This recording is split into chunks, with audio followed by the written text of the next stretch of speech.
Comme à chaque fois qu'il vient à Dakar, Pascal Goas peut s'élever aux aurores pour échapper aux embouteillages. Des embouteillages qui paralysent la capitale du Bangladesh dès qu'elle s'éveille. Très vite, il fuit cette ville surpeuplée à bord d'un minibus. Les paysages de rizières défilent. Partout, de l'eau à profusion. Et c'est justement cette eau qui intéresse ce Français. Au point de faire stopper le véhicule lorsqu'il aperçoit un objet qu'on croise partout dans le pays. Ces pompes. Le pompage est en rouge. Normalement, l'eau n'est pas bonne. Et j'ai vu des gens à l'instant qui ont pris une bouteille d'eau ou qui se sont lavé les mains avec. C'est pas terrible. Mais comme les gens tout près en ont besoin pour leur usage personnel, ils vont pas chercher plus loin et ils vont ici. Si Pascal Goas s'y connaît si bien, c'est parce qu'il est spécialiste du traitement de l'eau en France. Et aujourd'hui, il espère bien faire ici des affaires. Chaque jour, il fait le tour des villages pour prêcher la bonne parole.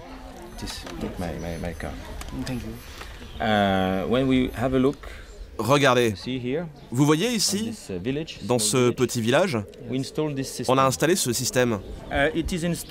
C'est installé pas loin d'ici, peut-être 5-6 km.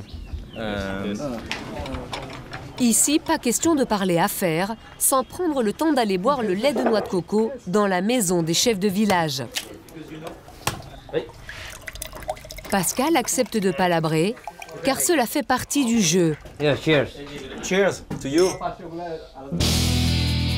Au Bangladesh, presque tous les villages manquent d'eau potable. Et c'est pour lui une formidable opportunité. Mais c'est aussi un pari risqué. Il y consacre du temps et de l'argent. Si les marchés sont à la mesure, si vous gagnez une affaire qui fait plusieurs millions d'euros, ben vous récupérez largement sur cette opération. Donc c'est un petit peu parfois le casino. Et au casino, c'est au poker que Pascal Goas préfère jouer. Il est prêt à tout miser dans ce pays, car il sait qu'il est temps de prendre des risques pour faire décoller son entreprise.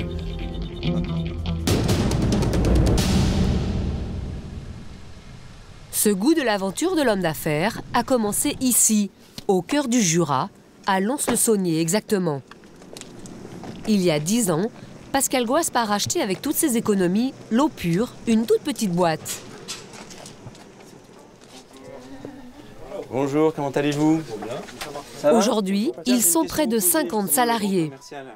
Leur métier, vendre et construire des stations d'épuration qui nettoient les eaux usées partout en France. Le problème, c'est que la boîte de Pascal Goas n'est pas la seule sur le marché. Elle est coincée entre les géants de l'eau. Veolia d'un côté et Suez Environnement de l'autre. À eux deux, ils accaparent 80% du marché de l'eau en France. Alors pour Pascal et ses équipes, il devient de plus en plus difficile de faire des affaires dans l'Hexagone. Et cette concurrence, ce sont les commerciaux qui la vivent au quotidien. À 37 ans, Jean-Marie Pernin est considéré comme l'un des meilleurs vendeurs de la boîte. Pourtant, il est désormais souvent obligé de céder aux exigences de plus en plus grandes des clients. Ce matin-là, il a rendez-vous à Nozeroy, un village du Jura de 400 habitants. Il y a 2 ans, il a vendu à cette commune cette station d'épuration pour 650 000 €, un joli coup. Et aujourd'hui, il espère bien vendre au maire le service après-vente, l'entretien de la station. Vous allez voir, on a fait une amélioration dans votre installation. Comment vous avez vu? Je suis passé en début de semaine. Bon, on va déposer un brevet. Hein. Ce nouveau contrat pourrait rapporter à la société 1 500 € par an pendant de nombreuses années. Mais une fois rentré à la mairie, cela ne va pas se passer comme le commercial l'imaginait. Ah, je me souviens qu'on s'entendait bien des fois, on buvait un café chez vous. Hein? On vous paierait le café après. Ah d'accord. Car avant le café et le nouveau contrat, le maire veut reparler de la facture de la station d'épuration. Les travaux de construction ont coûté plus cher que prévu. Et il n'a pas digéré le surcoût de 21 500 €. Surtout qu'il n'y a plus d'argent dans les caisses de la commune. On a reçu votre proposition de révision des prix, mais je Je trouve dommage que ce soit de l'argent public qui s'envole en fumée pour des raisons complètement absurdes. Le commercial ne peut pas céder sur cette augmentation. Alors le maire va tenter d'obtenir une ristourne. Cette fois sur le nouveau contrat que le commercial veut lui vendre.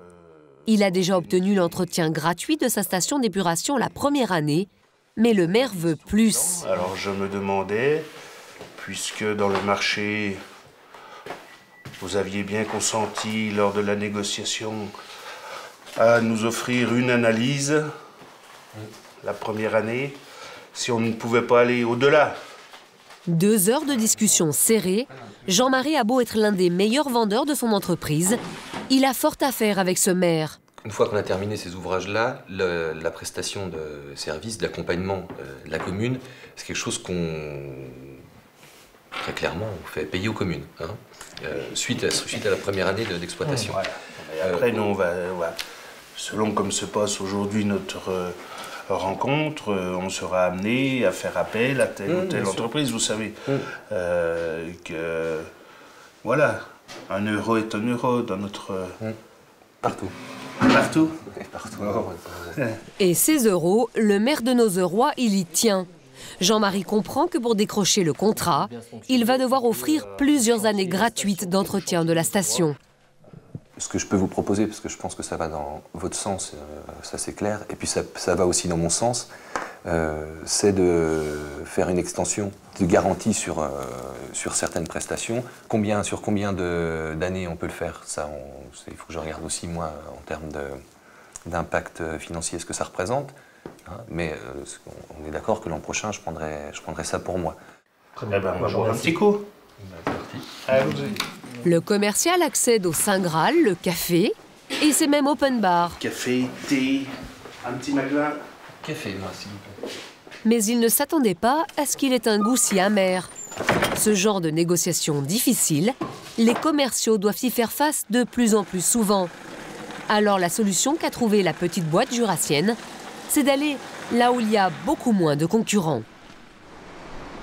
Et pour cela, Pascal Goaspe est à la recherche de clients très singuliers. Des clients auxquels ses rivaux n'ont pas forcément pensé. Il a rendez-vous aujourd'hui dans la Beauce, à l'ouest de Paris, pour tenter de décrocher un contrat. Cela pourrait lui rapporter plusieurs millions d'euros. Et il est plutôt sûr de lui sur ce coup-là. Vous êtes un peu stressé ou pas par l'enjeu? Non. Non, je ne suis pas trop sujet au trac et au stress. Très rarement. Et si ça ne marche pas, il y a quand même un risque là. Vous perdez 2 millions d'euros. On perd un marché de 2 millions d'euros, bien sûr. Mais il ne faut pas partir sur ce principe-là. Il faut partir le cœur léger, espérer qu'on aboutisse et pas se dire « Ah là là, qu'est-ce qui se passe si je manque l'affaire ?» Et s'il est si confiant, c'est parce que ses clients n'ont contacté qu'une seule société, la sienne. Jour de grand marché.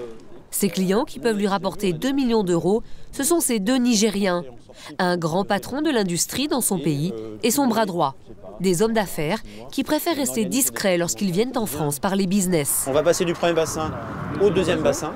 Pascal Goaspe aimerait leur vendre 3 stations d'épuration. Il a réussi à les convaincre de faire le voyage et de visiter l'une de ses installations. C'est la 2e fois qu'il amène des clients étrangers ici, parce que la station est simple, fonctionnelle et pas trop chère. Et la fin, en termes de génie civil, on prend des choses toutes simples. C'est pratiquement des clôtures que vous trouvez sur des, vous savez, sur des bâtiments. Et celle qui l'aide aussi à faire la réclame, c'est Madame le maire. L'été, quand c'est vert, c'est un petit parc, c'est sympa. C'est sympathique, ouais, tout à fait, tout à fait. Un soutien non négligeable pour Pascal Goaspe, car la mairesse est toujours très enthousiaste pour vendre une station d'épuration, pourtant pas très sexy. C'est vrai que le point positif, on en a parlé tout à l'heure avec votre collègue, c'est qu'il n'y a pas d'odeur. C'est vrai, je ne sais pas si vous avez... c'est complètement... bon, je ne dis pas quand l'été, quand il fait... Enfin, non, même pas. Hein.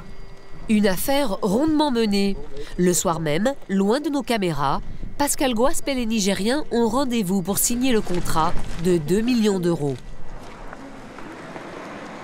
Mais le lendemain, Pascal fait grise mine lorsqu'il arrive au bureau. Il réalise qu'il a peut-être été un peu trop optimiste hier. Non seulement ses clients nigériens n'ont rien signé du tout. Voilà, c'est arrivé. Pire, ce matin, ils ont téléphoné pour revenir sur les termes du contrat. Donc on a déjà vérifié ce point de litige entre nous et le client. Les Nigériens ont décidé de rogner certaines dépenses, notamment les études de terrain avant le chantier. On va aller voir tout de suite au niveau des prix. Études, il y a bien un poste études. Combien le poste études ? 100 000 €. Donc, 111 000 € exactement. Et ces études, les Nigériens voudraient bien en faire l'économie. Alors Pascal rappelle le commercial qui supervise la négociation. Pas question de lâcher ce rabais qui représente 10% du contrat. Vincent, excuse-moi de te déranger chez toi, mais il y a une petite urgence.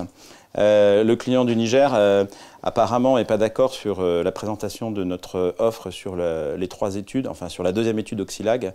Je veux bien lâcher peut-être 20 000 €, mais pas, on parle là de 100 000, donc ça fait trop.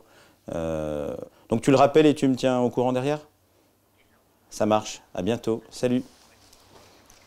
C'est la pression de dernière minute. Peut-être on aura le contrat aujourd'hui ou au plus tard demain matin, sachant que derrière, ils veulent aller vite et il faut vraiment qu'on trouve cet accord dans les heures qui viennent. Pascal aussi est pressé d'aboutir. Il veut conclure au plus vite. En réunion ce matin, l'infatigable patron va essayer de remotiver son équipe.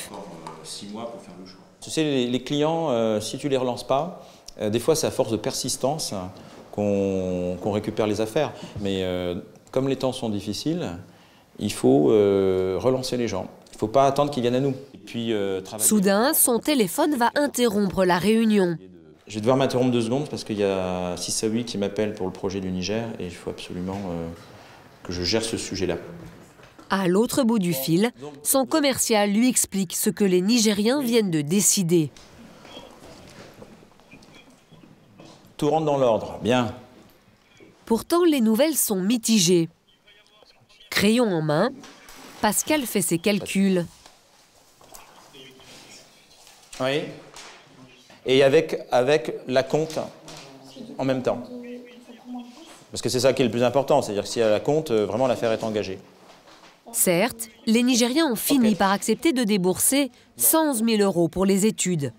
Mais ils ne s'engagent pour l'instant que sur 2 stations d'épuration, au lieu de 3 au départ. Allez, bonne journée à vous. Au revoir.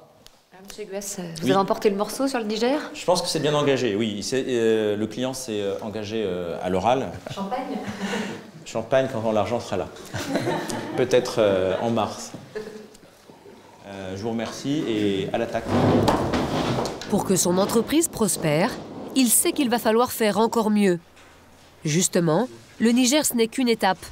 Aujourd'hui, Pascal Guaspe voit déjà beaucoup plus loin. On vient de prendre ces jours-ci une commande au Nigeria, une commande au Ghana fin d'année dernière. On négocie ces jours-ci une affaire au Mali, une affaire au Niger. Mais on intervient bien sûr au Chili depuis quelques années. On a 6 installations, au Vietnam 3. Et puis un beau dossier plein de potentiel au Bangladesh. Le Bangladesh, c'est son nouveau terrain de chasse. Un marché où il y a moins de concurrents qu'en France, mais où tout est plus compliqué. Car du planisphère au terrain, il y a parfois un chemin semé d'embûches. 160 millions d'habitants sur un territoire à peine plus grand que la Grèce. L'un des pays les plus densément peuplés au monde. Le Bangladesh, un pays qu'on ne connaît que pour ses famines dues aux inondations ou ses problèmes de réchauffement climatique, mais qui doit faire face à un fléau beaucoup plus redoutable et largement méconnu. Ce jour-là, Pascal Guaspe est en route pour Charasti, un village à 6 heures de route de la capitale. Il va rejoindre le responsable d'une ONG. Dans cette région, une catastrophe humanitaire majeure est en route. Il est bon ce puits? Mais il n'est pas en rouge. Ces puits ont été construits dans les années 60 par les ONG pour venir en aide aux populations. Mais 30 ans plus tard, des scientifiques ont découvert qu'ils étaient contaminés à l'arsenic. Un poison présent naturellement dans le sous-sol depuis toujours. Mais personne ne le savait. Résultat, dans cette région, 90% des puits sont contaminés. Vous buvez l'eau depuis 10 ans? Oui. Et à force de boire cette eau toxique, les habitants, comme ces femmes, développent des maladies graves. La contamination apparaît sous forme de petites taches sur le corps. Donc les petites taches blanches qu'on voit, c'est vraiment les symptômes de l'arsenic.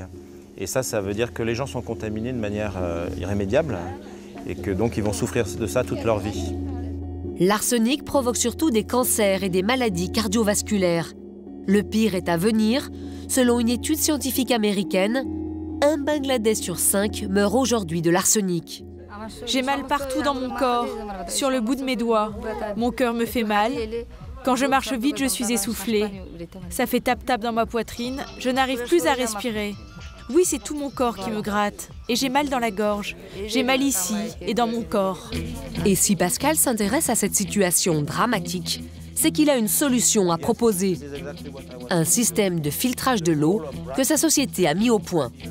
S'il parvenait à convaincre les Bangladais, il aurait alors un boulevard devant lui. Un marché de 20 millions d'euros qui pourrait faire décoller sa société. Mais avant de pouvoir le vendre ici, il va falloir prouver que son système fonctionne. Et pour l'heure, ce n'est pas gagné.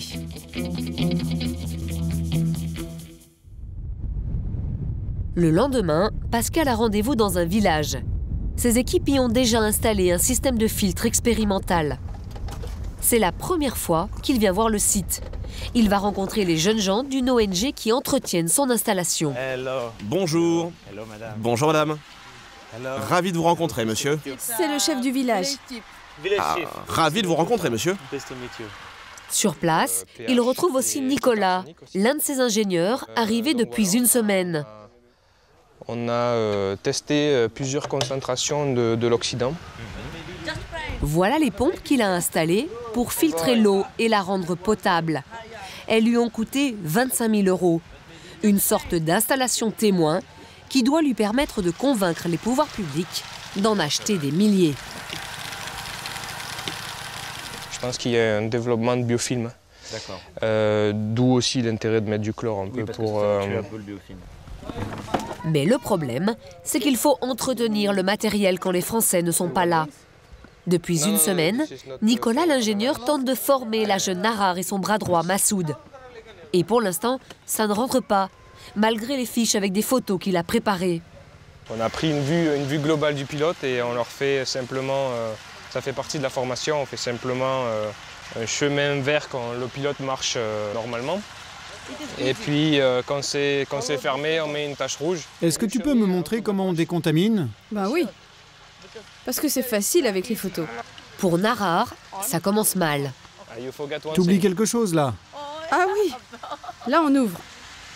Malgré sa bonne volonté, Narar n'est pas encore très sûre d'elle. Là, on ouvre? Non, on ferme. Suis les images. Tu t'es trompé. Ça, c'est le nettoyage, c'est pas la vidange. Le nettoyage. Là, c'est la vidange. Et Nicolas doit faire face à un autre problème. Le système s'arrête constamment car le réseau d'électricité est très capricieux. Bon, l'électricité a coupé encore. Hein.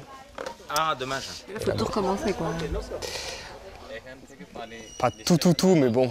C'est vrai que c'est les fluctuations de l'expérience. Mais bon, on fait avec, ça fait partie du jeu.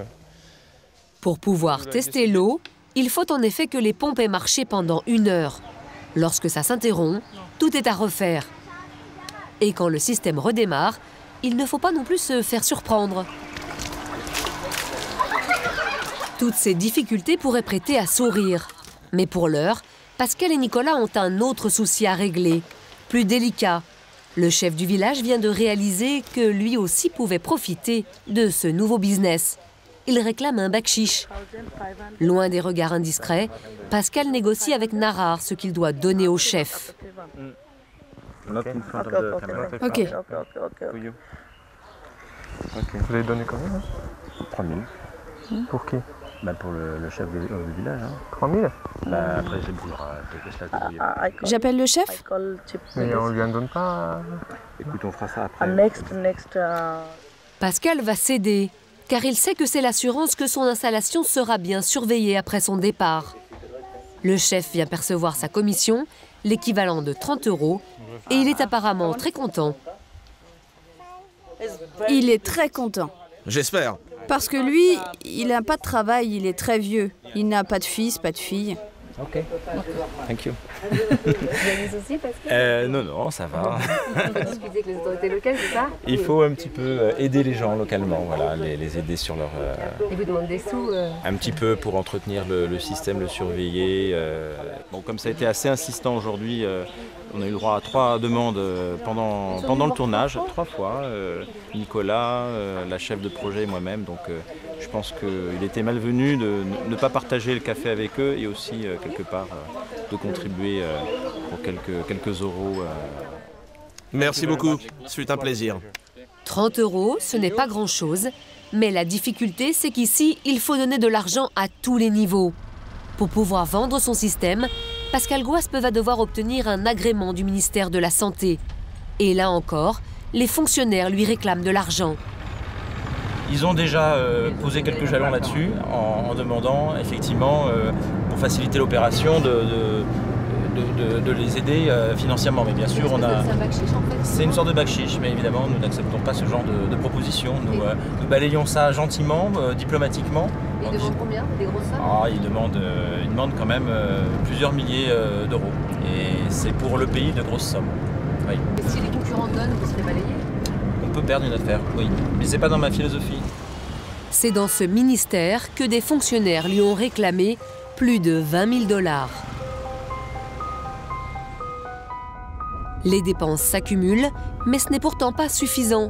Pour signer le contrat de plusieurs millions d'euros, Pascal doit donc convaincre le ministère de la Santé, mais aussi l'antenne locale de la Banque mondiale, car c'est elle qui va financer les pompes. Et pour cela, il est obligé de s'offrir les services d'un agent local, un homme de l'ombre. Ce soir-là, Pascal lui a donné rendez-vous dans un grand hôtel de la capitale. L'agent, c'est cet homme à gauche, un riche industriel bangladais, bien introduit dans les milieux politiques. Nous le filmons en caméra discrète, car il ne veut pas être reconnu. Pascal doit le convaincre qu'il a intérêt à lui ouvrir son carnet d'adresses. Les soutiens locaux comme le vôtre, celui de l'ONG, seront très importants. Et je pense que ce sera la base. Je sais que l'ONG a déjà travaillé positivement avec la Banque mondiale. Et nous les utiliserons dans le projet, car je pense qu'ils seront très appréciés.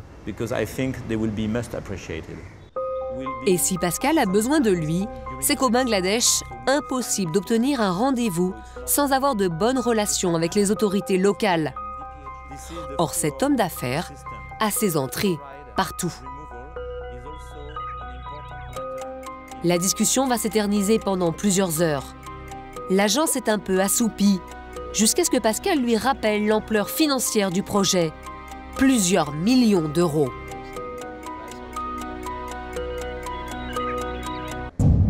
Hey, c'est beaucoup plus gros que ce que je croyais.